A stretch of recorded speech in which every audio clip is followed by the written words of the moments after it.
Los invito, hermanos, a ir a la Biblia, a Lucas, capítulo 22.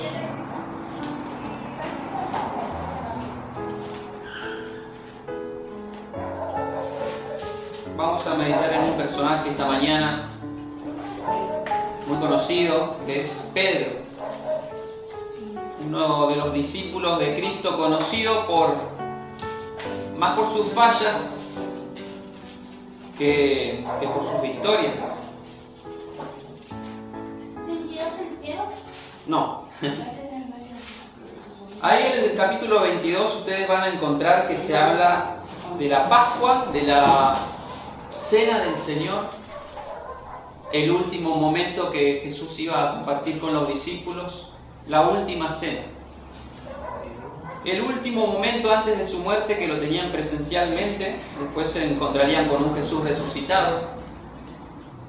Y cierta noche, compartiendo el pan, el vino, cuando Jesús le terminaba de lavar los pies a los discípulos, ocurrió la siguiente conversación entre Jesús y Pedro. Está en Lucas 22. Voy a pedir a un voluntario que pueda leer del 31 al 34. Dijo también el Señor: Simón, he aquí Satanás os ha pedido para zarandearnos como a trigo, pero yo he rogado por ti, que tu fe no falte, y tú, una vez vuelto, confirma a tus hermanos. Él le dijo: Señor, dispuesto estoy a oír contigo, no solo a la cárcel, sino también a la muerte. Uno más. Y él le dijo: Pedro, te digo que el gallo no cantará hoy antes que tú niegues 3 veces que me conoces. Esta conversación tan conocida donde Pedro promete seguir a Jesús, trayéndolo a nuestros días, a nuestro vocabulario, ¿verdad? Jesús le dice a Pedro, a Simón: mira, Satanás quiere zarandearos, los quiere zarandear. Pero yo estoy orando por vos, Pedro, que no te falte fe para ese momento que vas a ser zarandeado. Va a venir el diablo, pero yo oro por vos. Cuando venga, te zarandee. En ciertas palabras le estaba diciendo: vas a fallar. Porque cuando vuelvas, dice, como que Pedro se iba a ir, ¿no? Pero cuando vuelvas, confirma a tus hermanos. El espíritu de profecía menciona también esto de que Jesús, sabiendo que Pedro lo iba a fallar, le está encomendando una obra. Confirma a tus hermanos. Y ahí es donde salta el Pedro de siempre, ¿verdad? Señor, dice, eso no va a pasar. Yo te voy a seguir hasta la cárcel, Señor, yo te voy a seguir hasta la muerte. Lo que está diciendo no va a pasar. Y ahí Jesús le dice nuevamente: Pedro, hoy me vas a negar 3 veces antes que el gallo cante 2 veces. En diferentes evangelios se entendía, ¿no?, que cuando el gallo cantaba, él se iba a dar cuenta que lo negó a Jesús 3 veces. Así que esas promesas de Pedro quedarían en la nada. Estamos viendo una etapa de la vida de Pedro. Pedro no fue así siempre. No conocemos el Pedro que predicó y se convertían 3.000, 5.000 personas. Pero esta es una etapa, como puede ser también una etapa de nuestras vidas. Miren cómo continúa la historia un poco más adelante, cuando vienen y lo prenden a Jesús, y ahí se tenía que demostrar, o Pedro tenía que demostrar, que estaba dispuesto a seguir a Jesús. Versículos 54 y 55. Y prendiéndole, le llevaron y le condujeron a la casa del sumo sacerdote, y Pedro le seguía de lejos. Y habiendo ellos encendido fuego en medio del patio, se sentaron alrededor, y Pedro se sentó también entre ellos. Ahí vemos que Pedro ya de a poquito dejó de cumplir la promesa que había hecho: Señor, te voy a seguir a la cárcel, a la muerte. No lo pudo seguir ni siquiera a la casa del sumo sacerdote. Dice que cuando se lo llevaron a Jesús, Pedro lo seguía de lejos. Y pienso cuántas veces también en nuestras vidas puede ser que sigamos a Jesús pero de lejos. Y aquí Pedro se mezcla entre el montón de gente. Quiere pasar desapercibido. Pedro no quiere que sepan que es un discípulo de Jesús. Se empieza a esconder, ¿verdad? Ahora ustedes conocen la historia. ¿Qué pasa entre ese montón de gente? Pedro comienza a decir: yo no conozco a Jesús. Los demás le decían: no, pero tú estuviste entre los discípulos. No, yo no soy uno de ellos. Yo no conozco a este Señor. Hasta que finalmente le dice: Pedro, pero vos hablás como ellos, sos un discípulo. Y él empieza a maldecir,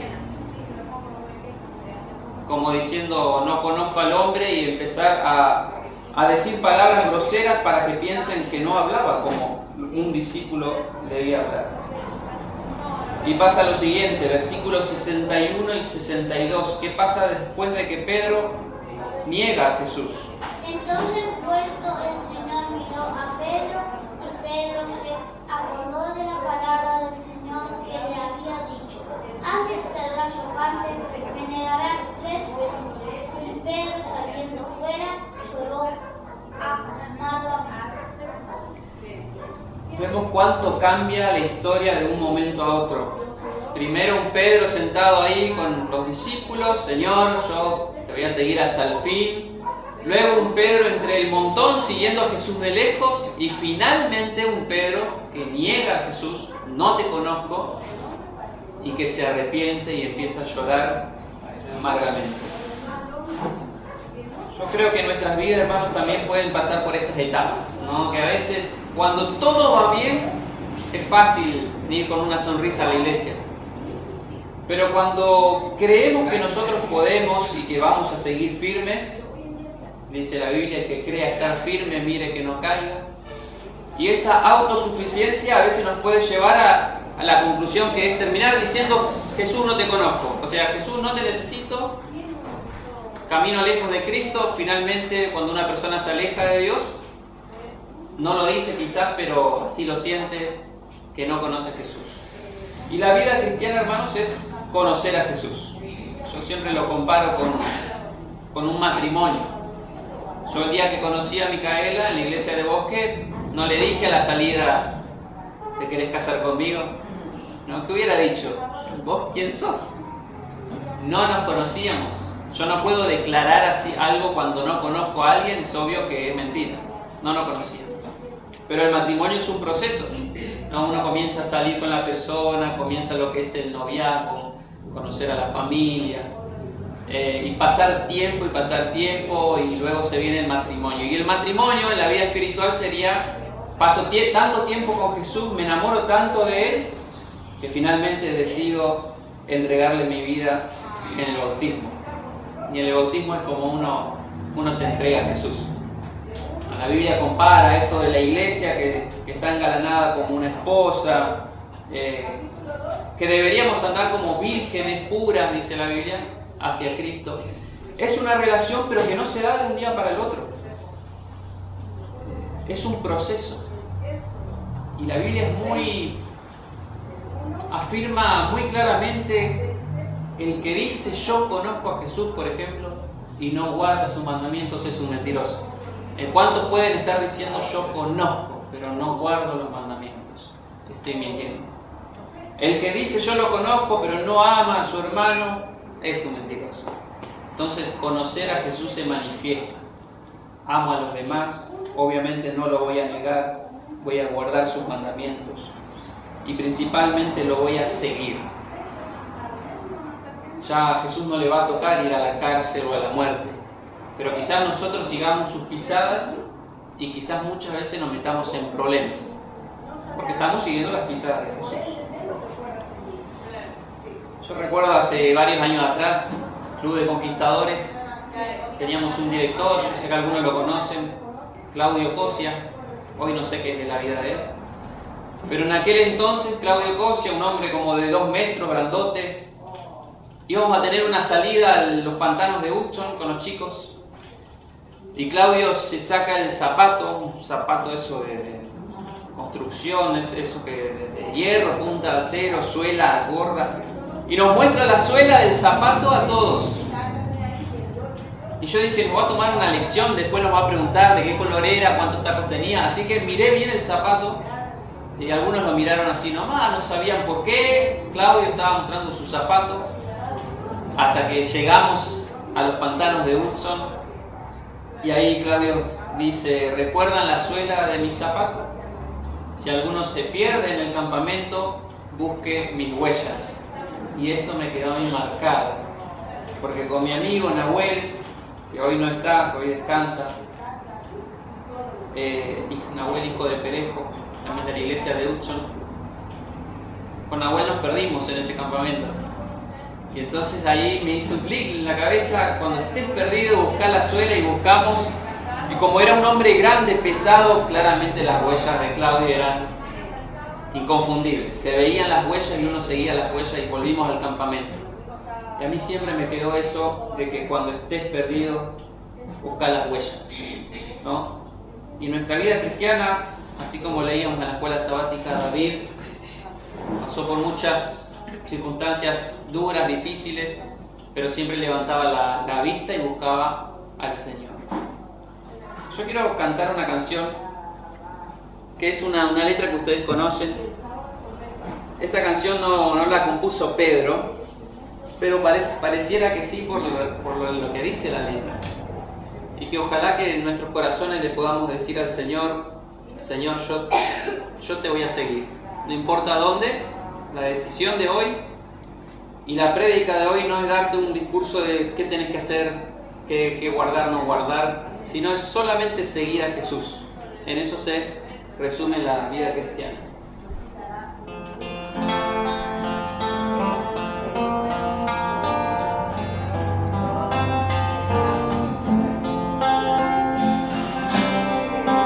Yo te seguiré, oh Cristo, donde quiera que estés, donde tú me guíes sigo, sí Señor, te seguiré. Yo te seguiré, oh Cristo, tú moriste para mí, aunque todos te negaré, yo Señor te seguiré.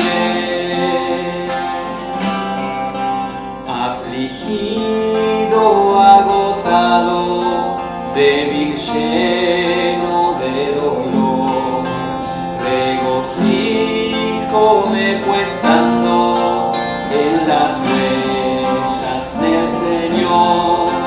Yo te seguiré, oh Cristo, tú moriste para mí, aunque todos te negaré, sí Señor, te seguiré.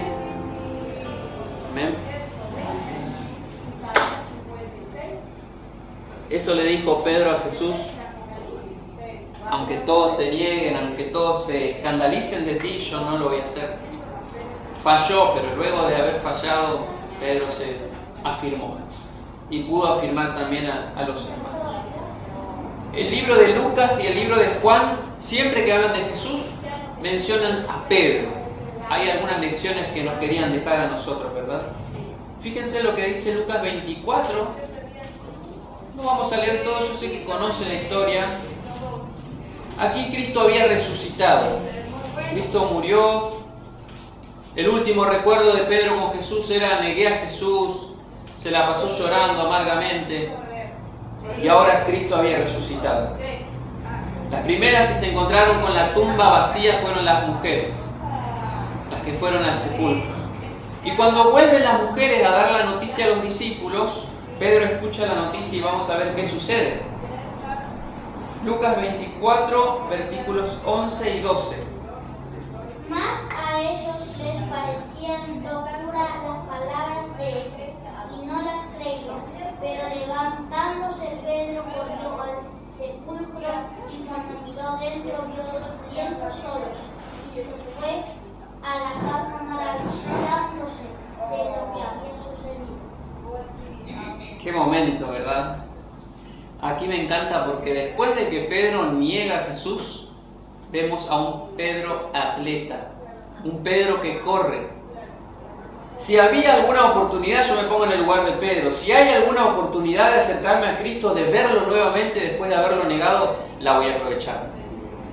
Entonces cuando Pedro escucha la tumba está abierta, la piedra está corrida, Pedro sale corriendo, y en los demás evangelios dice que corrió y que Juan trotaba detrás de Pedro, y que cuando los dos llegaron al sepulcro, Pedro se metió, a Juan le daba cosa meterse, pero Pedro se metió corriendo, y vemos un Pedro que corre, porque quería aprovechar si había alguna oportunidad de volver a encontrarse con Jesús. Y siempre hay nuevas oportunidades, ¿verdad? Vamos a Juan, al último capítulo. Juan también relata acerca de la vida de Pedro. Juan 21.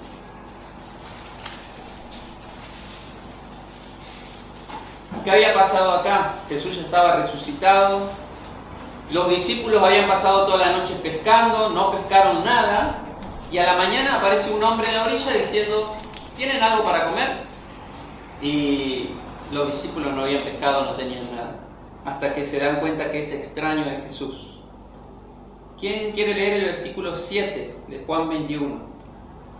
Entonces aquel discípulo a quien Jesús amaba dijo a Pedro, ¿es el Señor? Simón Pedro, cuando oyó que era el Señor, se ciñó la ropa porque se había despojado de él y se echó al mar. Interesante que cuando Pedro escucha aquel que está en la orilla es Jesús, es el Señor, no pudo esperar que la barca llegue a la orilla, sino que se ciñó la ropa, dice que se tiró al agua y fue nadando hacia Jesús. Un Pedro que corre a la presencia de Jesús. Versículo 11, ¿sabe que cuando Jesús les dice, bueno, traigan los peces que acaban de pescar, dice el versículo 11 que Simón Pedro nuevamente subió y trajo la red a la tierra llena de 150 pescados grandes, aunque eran tantos la red no se rompió. Cuando Jesús manda a todos traigan, el primero que va es Pedro. ¿Vieron nuevamente? Pedro, y aparece Pedro, y más adelante del capítulo 21 aparece Pedro cuando se sientan a comer. ¿Y qué sucede? Y aquí sucede la restauración de Pedro, ¿verdad? Cuando se sientan a comer y Jesús le comienza a preguntar a Pedro, Pedro, ¿tú me amas más que estos? Era una pregunta de prueba. Pero ya Pedro no se comparaba con los demás. Pedro le dijo, Señor, tú sabes que te amo. Y así por 3 veces Jesús le pregunta, Pedro, ¿me amas? Y por última vez Pedro se entristece porque pensaba que Jesús dudaba de su amor, pues claro, le había negado. Hace unos días atrás había negado a Jesús. Pero Pedro responde, Señor, tú sabes todas las cosas, tú sabes que te amo. Y allí Jesús le dice lo que le había dicho al comienzo, cuando tú vuelvas, Pedro, confirma a tus hermanos. Aquí le dice, apacienta mis ovejas. En sí le estaba encargando el pastorado, el ministerio del pastorado, aún sabiendo lo que Pedro había hecho. 3 veces Pedro negó a Jesús, 3 veces se debía mostrar que estaba arrepentido y que en realidad amaba a Jesús. Los discípulos habían desconfiado de Pedro, pues claro, lo siguió de lejos, lo negó, pero aquí estaban viendo a un Pedro humillado que confesaba que realmente amaba al Señor Jesús. Luego Jesús le dice, Pedro, cuando tú eras joven, te ceñías, hacías lo que vos querías, pero cuando seas grande te va a ceñir otro. Y esto me llevó a la reflexión de que muchas veces cuando tenemos salud, dinero, quizás, cuando estamos bien, hacemos lo que queremos. No, yo decido sobre mi vida, pero cuando viene la enfermedad, ya no haces lo que querés. Te imposibilita, ya tenés dificultades, impedimentos, cuando vienen los problemas, y ahí es donde uno deja que la vida te golpee y que haga con vos lo que va a hacer. Pero es ahí donde uno más firmemente puede estar cerca de Jesús. Vemos en esta historia de un Pedro jactancioso, apurado en prometer, que no cumplía, un Pedro que seguía a Jesús de lejos, que negaba a Jesús, a un Pedro que le dice, Señor, tú sabes todo y tú sabes que te amo. Y que luego, si avanzamos, ustedes conocen el libro de los Hechos, los 5 primeros capítulos hablan de Pedro, de la predicación de Pedro, de los miles que se convertían, de Pedro y Ananías y Zafira, de Pedro y Cornelio, y siempre Pedro está en la historia porque ahí vemos realmente lo que es restauración. Yo pregunto, ¿en qué etapa nos sentimos identificados? Porque muchas veces decimos, yo me identifico con Pedro, pero ¿qué Pedro? ¿El que lo niega? ¿El Pedro que predica y se convierte en miles? ¿Con qué momento de su vida? Yo recuerdo que viví una experiencia parecida con el tema de actitud delante de Dios, cuando fui a colportar, que fui con mucho de mí y poco de Dios. Muy preparado teóricamente, ¿no? Pero sin haber dependencia en mi vida de oración con Dios. Entonces cuando fui creyendo que me iba a ir bien, que yo podía, ¿qué hizo Dios? Dejó que la vida me golpee, ¿no? Y ahí es donde me robaron, me aparecían con armas, me golpearon desde atrás, me sacaron celular, tarjetas, las zapatillas. Y donde yo me empecé a preguntar, ¿será que Dios me protege? ¿Será que realmente las promesas de la Biblia son reales? El que habita al abrigo del Altísimo, ¿será que Dios te protege realmente? Y no era el problema de Dios, el problema era yo, ¿verdad? Que confiaba tanto en las cosas que Dios me tenía que sacar las cosas para demostrar que yo debía acercarme a Dios. Y yo recuerdo que en el segundo día, cuando volví del colportaje, yo salí contento, yo dije, este día me va a ir bien, me pasó de todo y volví triste. Y volví y me tiré a la habitación a llorar y orar, y uno de los chicos me dice, si hubieras salido como volviste, hubieras vuelto como saliste, ¿no? Si yo hubiera salido a la calle a trabajar humilde, confiando en el Señor, hubiera vuelto contento. Pero como salí con un espíritu de yo puedo, ahí vi que realmente yo no podía y que solo Dios a través de mí podía hacer los milagros que Él promete en su palabra. Hay una cita en el Deseado de todas las gentes que dice lo siguiente sobre Pedro. Antes de su caída, Pedro había tenido la costumbre de hablar inadvertidamente, bajo el impulso del momento. ¿Vieron cuando todo se trata de un momento, no? Por momentos, prometo, por momentos actúo, por momentos voy a la iglesia, por momentos leo mi lección. Dice, estaba siempre listo para corregir a los demás, para expresar su opinión, antes de tener una comprensión clara de sí mismo o de lo que tenía que decir. Pero el Pedro convertido era muy diferente. Conservaba su fervor anterior, pero la gracia de Cristo regía su celo. Ya no era impetuoso, confiado en sí mismo, ni vanidoso, sino sereno, dueño de sí y dócil. Y estos son los cambios que uno experimenta cuando camina con Jesús, ¿verdad? Ya dejamos de hablar apresuradamente, de prometer, de trabajar bajo el impulso, ¿no? Cuántas veces decimos yo voy a hacer. El otro día hablamos de que muchas veces nos sentamos a planificar y con la mente conquistamos el mundo, ¿verdad? Y a la hora de hacer nos falta voluntad, ganas, faltan manos. Entonces, la idea es llevar toda esa teoría a la práctica. Pedro tenía la teoría y cuando la llevó a la práctica vemos milagro tras otro.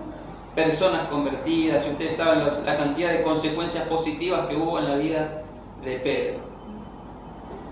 Recuerdo algo parecido, aparte de las cosas que me sucedieron a mí, una historia que quizás alguno haya escuchado alguna vez, la historia de Esteban. Esteban vivía en Dallas, Estados Unidos. Se crió con una familia adventista, Esteban.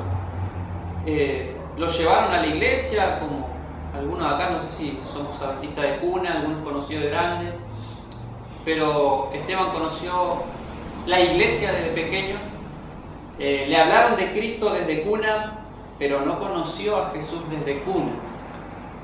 Y así Esteban fue hasta que tuvo la edad de 12, 13 años, y vieron que en la adolescencia los chicos se suelen poner más rebeldes. más que tomo mis propias decisiones, ¿no? Cuando el chico empieza a decidir por sí mismo y reniega con las cosas de Dios y su corazón empieza a luchar. El corazón de Esteban comenzó a luchar. Y los padres dijeron, bueno, no quiere ir a la iglesia, no lo llevemos. Y así Esteban se fue apartando del Señor. Fue creciendo, yendo a la escuela. Y cuando terminó la escuela y consiguió trabajo, lo primero que hizo es, como primeramente se había independizado de Dios, cuando creció y tuvo dinero, se independizó de los padres. Y no solo eso, sino que se fue a vivir a otro estado, a Houston, que está a varios kilómetros de Dallas, a llevar una vida lejos de Dios y lejos de sus padres. Todo por descuidar ese momento, ¿no?, de la adolescencia tan importante para los chicos. Allí Esteban, en la ciudad de Houston, recibía mensajes de su madre: Esteban, estamos orando por vos. Esteban, no te olvides que Dios te ama. Esteban, recordá que estamos esperándote en la iglesia está con los brazos abiertos. Y Esteban ignoraba esos mensajes, los leía pero los ignoraba. Y le estaba yendo bien en el mundo. Estaba prosperando, estaba ganando un dinero que le alcanzaba para pagar un alquiler en un edificio en donde abajo del edificio tenían una piscina compartida grande que la rodeaba todo un paredón, y detrás de las paredes habían montañas y era un espectáculo el paisaje de ese lugar. Parecía que a Esteban no le faltaba nada. Pero un día, como en la vida de toda persona que se aleja de Dios, Esteban empezó a tener problemas para reconciliar su sueño. Y a las 3 de la mañana Esteban se despertaba, como que alguien lo despertaba a esa hora, miraba la hora, 3 de la mañana. ¿Y qué será, no? Y es feo, hermanos, algunos si habrá experimentado, que te pase muchas veces de no poder dormir. Que te pase una, bueno, me desperté porque los gatos peleaban en la terraza. Pero que te pase 2 veces, 3, 4, y no tiene explicación y no hay ruidos en la noche. Y ahí es donde Esteban empezó a preguntarse, ¿por qué? ¿Por qué a mí? Y en esas horas de madrugada empezó a mirar su celular, después de cansarse de ver historias. Leyó y releyó los mensajes de su mamá: Esteban, estamos orando por vos. Cada día tenía ese mensajito: Esteban, acordate que Dios te ama. Y comenzó a pensar, ¿no será que Dios de alguna manera me está queriendo llamar a los caminos, que me despierta a las 3 de la mañana? Y una noche, de tanto luchar en su mente, bajó, subió al ascensor, bajó hasta la planta baja, se fue a donde estaba la piscina, quedó mirando el cielo estrellado, la luna que tenía ahí de fondo, y pensó: debe haber un creador. Es tan hermoso, miró, parecía que veía el universo por primera vez, los colores, las estrellas. Y entonces decidió hacer una oración, y Esteban oró: Señor, yo voy a subir las escaleras del trampolín, dice, y me voy a tirar de la punta del trampolín a la piscina. Si tú impides que yo suba la escalera y me tire, yo voy a saber que hay un Dios en los cielos. Ahora, si yo subo las escaleras y me tiro del trampolín, dijo Esteban, y nada me detiene, yo no voy a volver a tus caminos. Esa fue la oración. Como Gedeón, ¿no? Si se moja la lana, pedirle pruebas a Dios, ¿no? Entonces, en la historia, Esteban hace esta oración y va caminando hacia la escalera, a subir al trampolín, al último, para tirarse. Y antes de subir, mira para todo lado, a ver si alguien lo miraba, si alguien lo detenía. Nada. Una noche tranquila. Y miró para el cielo para ver si veía algún cometa, algo que le llame la atención, como que Dios le estaba diciendo: no te tires. Nada. Subía las escaleras, tenía la luna allí de fondo, no había nadie en la noche, y comenzó a luchar en su corazón: ¿qué estoy haciendo? Esto es una locura, ¿cómo le voy a pedir pruebas al Señor así? Pero luego dice: no, yo ya oré, así que lo que oré, si Dios me detiene me entrego, si no me detiene no me entrego. Y empezó a luchar en su corazón: Esteban, lo que estás haciendo está mal, vos sabés que Dios te ama, que Dios quiere que vuelvas a los caminos. Y en su mente empezó a escuchar: Esteban, no pospongas tu decisión de entregarte al Señor. Y él luchaba porque no sabía si esa era la voz de él o la voz de Dios.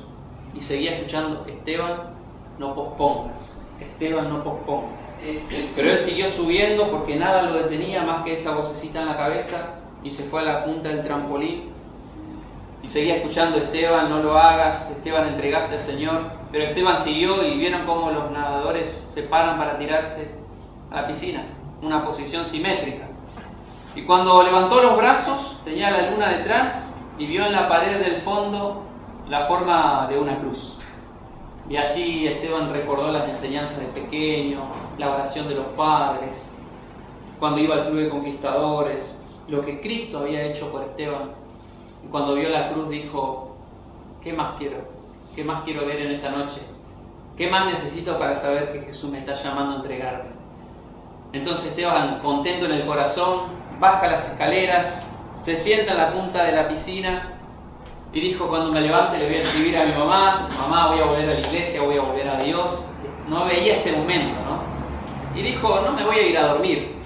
Eran las 4 de la mañana, me voy a tirar a la piscina y tempranito le escribo a mi mamá.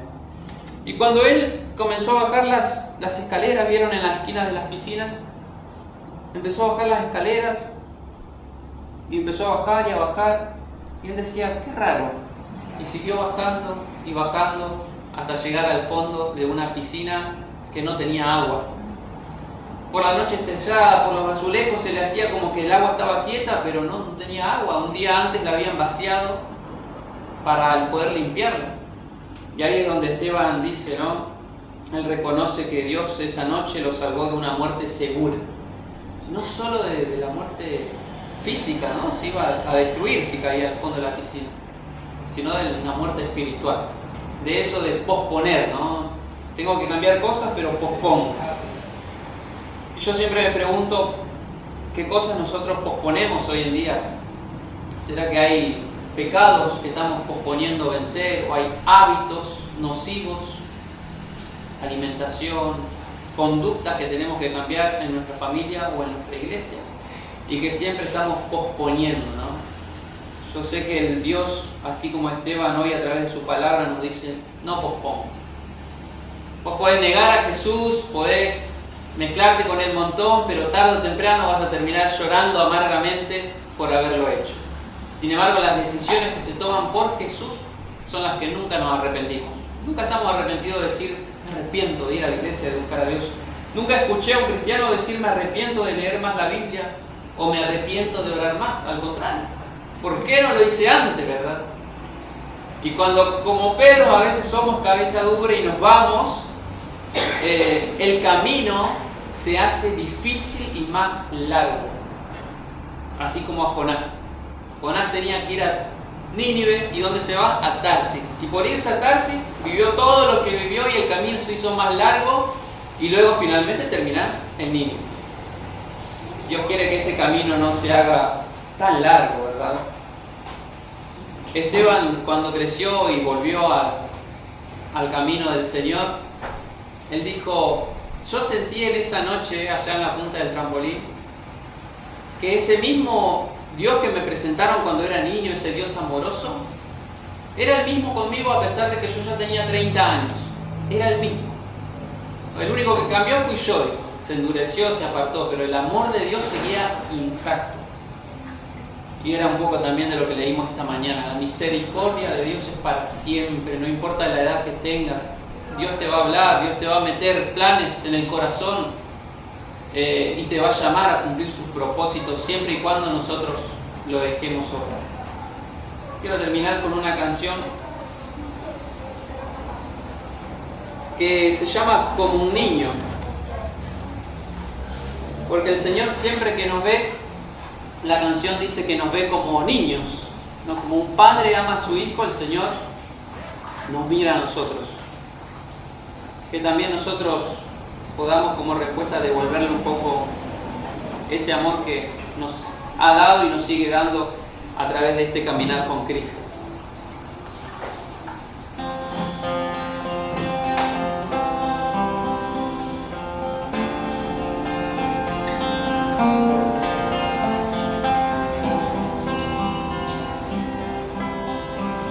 Al nacer yo te pude oír llorar y también sentir tu corazón pulsar.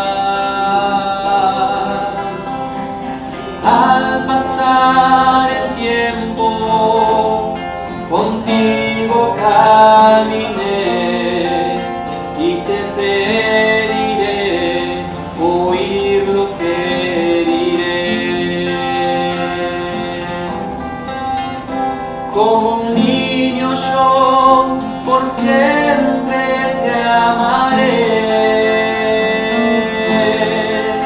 En cada situación contigo estaré. El tiempo irá pasando, pero no te olvidaré. Como un niño yo por siempre te amaré. Yo estaba allí cuando tú postrado estabas, y tus oraciones siempre escuché. Tú decías, Padre, perdona mi pecado. Te escuché y te ayudé otra vez. Tú siempre serás un niño para mí. Cuando necesites algo de amor, mis brazos hoy abiertos están, tal como allá en la cruz. Tú siempre serás un niño para mí. Tú siempre serás un niño para mí.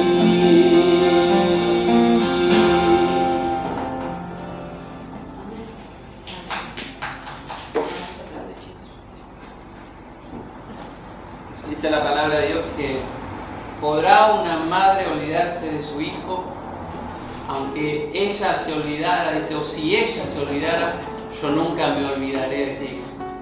Que nos acordemos que el Señor nos cuida como a la niña de sus ojos, dice la palabra. Nunca se olvida de nosotros y ese amor invariable siempre nos va a acompañar. Dios lo bendiga.